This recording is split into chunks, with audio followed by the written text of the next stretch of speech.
History lights کے دیکھنے اور سننے والے ناظرین کو السلام علیکم۔ یہ جنگل مردوں کی وادی میں تبدیل ہو چکا تھا۔ ہر طرف انسانی ہڈیوں کے انبار نظر آ رہے تھے اور اس سے اٹھتی بو نے فضا کو آلودہ کر دیا تھا۔ یہ پہاڑوں کے بیچ ایک گھنا جنگل تھا۔ ایک بزرگ پہاڑ کی چوٹی پر کھڑے تھے اور اللہ کی بارگاہ میں دعا گو تھے کہ اچانک ہڈیوں نے حرکت کرنا شروع کر دیا۔ مردوں کی اس وادی میں ایسا کیا ہوا جو بنی اسرائیل پر ایسا عذاب نازل ہوا؟ وہ بزرگ کون تھے جن کی دعا سے یہ معجزہ پیش آیا؟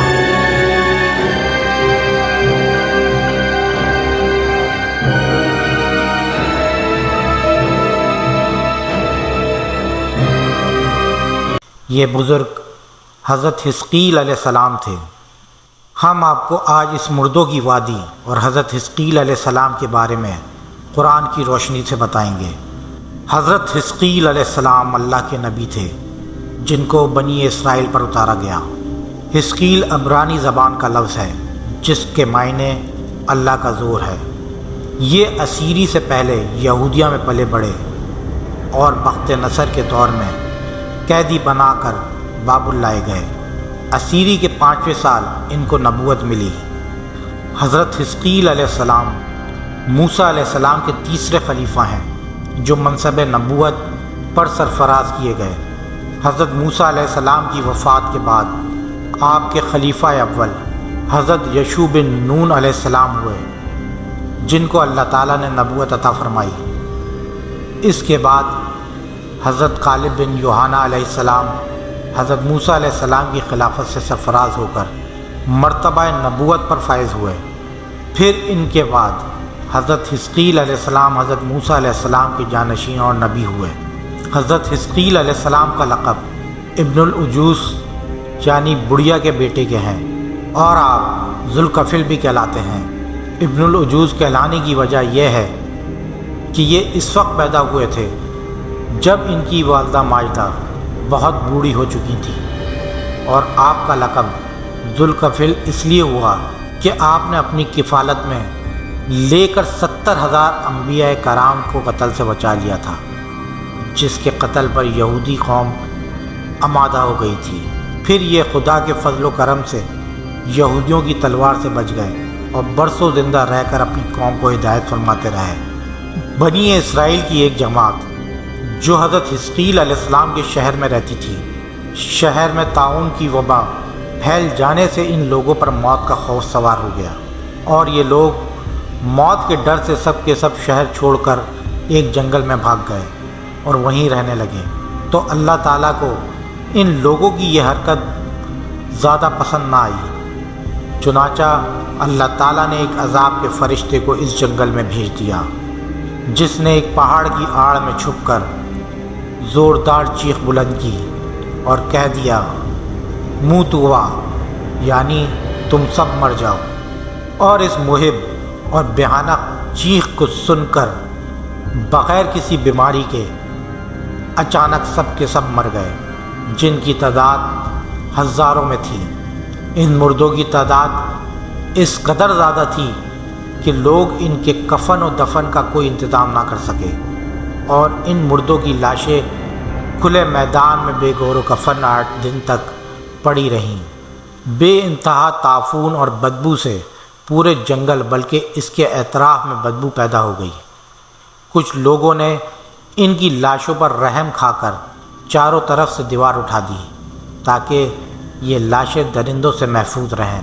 کچھ دنوں کے بعد حضرت حزقیل علیہ السلام کا اس جنگل میں ان لاشوں کے پاس سے گزر ہوا تو وہ اپنی قوم کے ہزاروں انسانوں کی اس موت ناگہانی اور بے گور و کفن لاشوں کی فراوانی دیکھ کر رنج و غم سے ان کا دل بھر آ گیا اور وہ آپ دیدہ ہو گئے اور بارگاہ الہی میں بھرے دل سے گڑ گڑا کر دعا مانگنے لگے، یا اللہ یہ میری قوم کے افراد تھے جو اپنی نادانی میں یہ غلطی کر بیٹھے کہ موت کے ڈر سے شہر چھوڑ کر جنگل میں آ گئے۔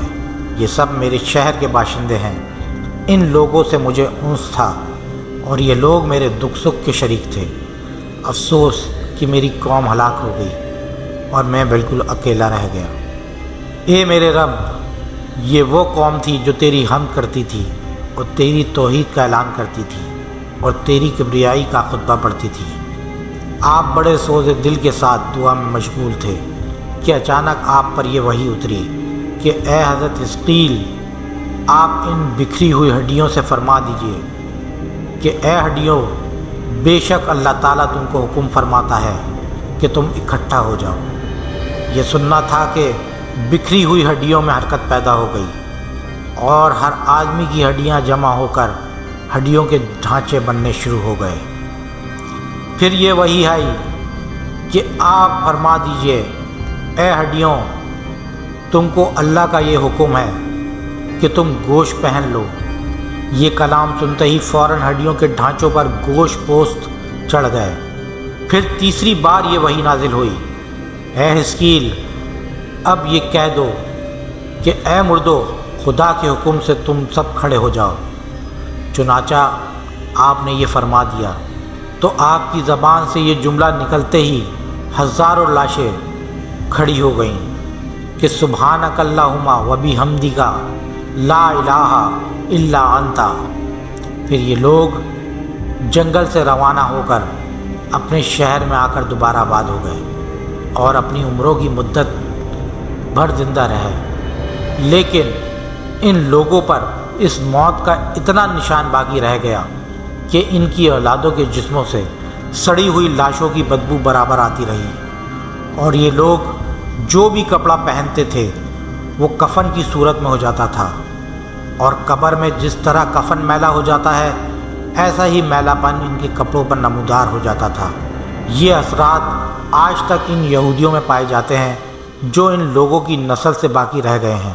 یہ عجیب و غریب واقعہ قرآن مجید کی سورہ بقرہ میں اللہ تعالیٰ نے اس طرح بیان فرمایا ہے کہ أَلَمْ تَرَ إِلَّا الَّذِي خَرَجُوا مِن دِيَارِهِمْ وَهُمْ أُولُوفُ حَذَرَ الْمَوْتِ فَقَالَ لَهُمُ اللَّهُ مُوتُوا ثُمَّ أَحْيَاهُمْ إِنَّ اللَّهَ لَذُو الْفَضْلِ عَلَى النَّاسِ وَلَكِنَّ أَكْثَرَ النَّاسِ لَا يَشْكُرُونَ۔ اے محبوب، کیا تم نے نہ دیکھا تھا کہ انہیں جو اپنے گھروں سے نکلے اور وہ ہزاروں میں تھے، موت کے ڈر سے تو اللہ نے ان سے فرمایا مر جاؤ، پھر انہیں زندہ فرما دیا۔ بے شک اللہ لوگوں پر فضل کرنے والا ہے، مگر اکثر لوگ ناشکرے ہیں۔ اس واقعے سے ہم لوگوں کو یہ سبق ملتا ہے کہ آدمی موت کے ڈر سے بھاگ کر اپنی جان نہیں بچا سکتا، لہذا موت سے بھاگنا بالکل ہی بیکار ہے۔ اللہ تعالیٰ نے جو موت کا وقت لکھ دیا وہ اس پر ضرور آئے گی۔ ناظرین، اگر آپ کو میری یہ ویڈیو پسند آئی ہو تو پلیز لائک، شیئر اور سبسکرائب ضرور کیجیے گا۔ شکریہ۔